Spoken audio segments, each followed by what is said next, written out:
Hey, what's up everybody? It's Ben here. Thank you a bunch for watching the Source Skater Studio. In today's video, I'm going to show you two core exercises that I believe every skateboarder should try them and for themselves, and try it a good number of times so you know whether or not you're benefiting from them, because it takes time to build strength. Doing it once may feel good, but doing it 10 times over the course of 2 weeks is going to feel really good. Should help you build strength. They are foundational, they are easy, but you can adjust the difficulty level and the challenge level depending on how strong you feel and how hard you want to go. And I have benefited a ton from these core exercises, especially when it comes to hip pain and lower back pain. These exercises have helped me strengthen my core and feel much better in those areas. So let's get started. So the first exercise today is going to be hands to thighs. We'll start by lying down on our back, and you'll bring both feet up in the air. So have the knees directly above the hips, and then the calves and lower part of the leg are parallel to your torso. So you're kind of in a nice straight zigzag line here. Put your hands on your thighs, and you can take a couple breaths in the nose and out the nose just to kind of get yourself set up and get ready. And the entire time you want to try to maintain smooth breathing in the nose, out the nose, breathing in a slow and controlled way. When you're ready to get started, you'll squeeze your core so that you flatten your back against the ground. So you want to use the core to help protect the back, and part of that is you'll kind of feel the lower back brace against the ground, whereas when you don't squeeze the core, part of your lower and mid back will be lifted up. So squeeze the core, flatten the back on the ground, and then start to push your thighs into your hands and push the hands back into the thighs.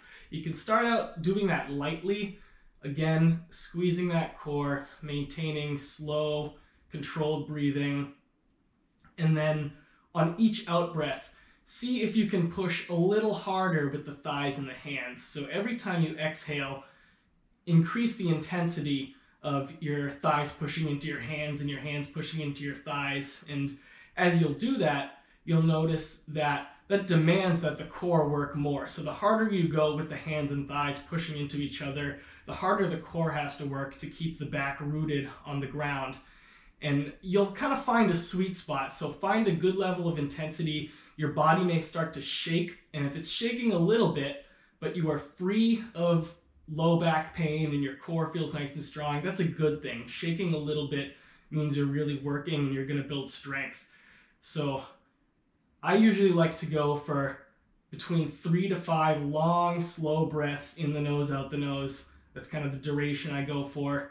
Again, each exhale, intensifying the push between your hands and thighs, finding your sweet spot. So once you find the right intensity that feels good, where you don't feel, too hurt or too sore, but you feel challenged, that's a good thing. I'm just going to go for an alternate angle so you can kind of see what my body looks like from this angle. So this is where I've got myself. My knees are above my hips, my lower legs are out straight, so my feet are out there. I got my hands on my thighs, thighs push into the hands, hands push into the thighs. Core is working the whole time, keep the back braced against the ground. And if you feel any pinching in the low back or anything like that, you'll want to stop, rest, reevaluate, maybe don't go as hard. Make it less intense. But doing this will help with low back pain. It's definitely helped with mine. And the more you work the core, the more you use the core, the better off you're going to be. All right, now for our other exercise today, you're going to start in a very similar position, lying down, knees above the hips, feet out there. Maybe there's a cat on you. You're going to extend both your arms out to the sides this time, like you're about to give someone a big hug. Once again, take just 2 or 3 breaths, controlled, slow, in the nose, out the nose to get set. And keep in mind we're working our core again, so you might want to engage the core, turn it on beforehand just to get that ready. And then once you're ready to start the exercise, on an inhale, you'll bring your legs toward one side, and then on the exhale, squeeze the core and bring them back to the middle. On the next inhale, breathing in, bringing the legs over to the sides. On the exhale, bringing them back to the middle. And you'll go to each side, so inhaling to the right, exhaling to come back to the middle, inhaling to the left, exhaling to come back to the middle. Now, a few pointers with this one. So first of all, when you start, maybe your first couple, you don't go like all the way to the ground, right? You just go a little to the side, come back, a little to the side, come back. Then after 2 or 3, once you're feeling a little more warmed up, maybe you go halfway down, and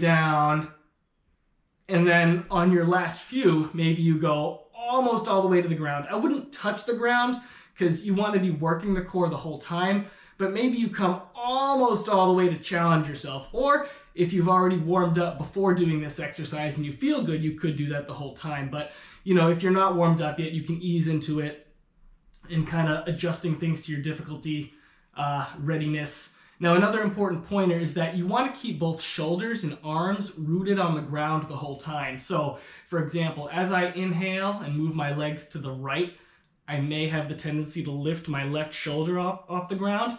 And same deal, as I go over to the left, maybe I'll have a tendency to lift my right shoulder up off the ground.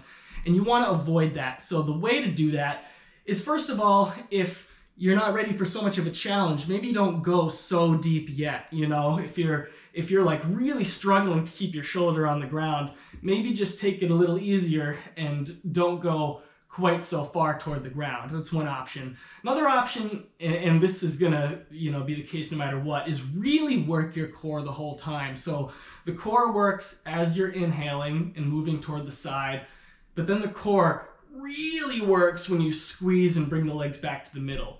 You want almost all the effort in this exercise to come from the core. So you are moving the legs might be a little active, the hips might be a little active. I mean, they'll be active in the first place just to bring them up like this. That requires a little muscular engagement in the legs. But you want the real work to come from the core here. You don't want to be forcing your legs, hips, or back to work with this. So the core is the star of the show, and the more you purposefully engage it and use it to guide your legs side to side, the better off you're going to be, the easier it will be to keep your arms rooted to the ground. You can also engage the shoulders a little bit to keep the shoulders rooted to the ground. That's totally fine to do that. But the reason you want to keep them on the ground is to force the core to work a little more. And that's also going to help work into your lower back mobility, because the more the core is working, the more ready the back will be able to move, and the more friendly your back is going to be towards you, the more that core works. So once again, I'll kind of switch angles here so you can get an alternate angle. Hopefully you can see most of my body here. Oh, come on, dude.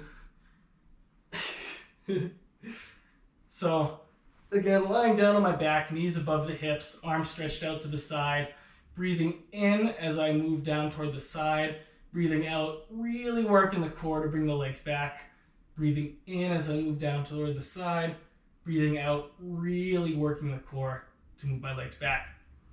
And I usually do 5 to each side is a good amount. If you only want to do 3, or if you're feeling good and you want to do 7 to 10 on each side, cool. But I think 5 is a pretty good amount. And that is lying twist, dynamic lying twist. I don't even know what my name for that movement is, but it's a great one. It's really helped me to work my core and improve my lower back mobility. And like I said, just keep in mind with both of these exercises, hands to thighs and the lying twist, it's all about the core. It's the star of the show, so really make sure that's working. And if you do this on a regular basis, maybe 3 or 4 times a week, you're going to see some awesome results. You're going to be feeling better and skating better, less sore. All right, my name is Ben. This is Pascal. She's been my lovely assistant today. Thanks again for watching the Sore Skater Studio, and I'll see you next time.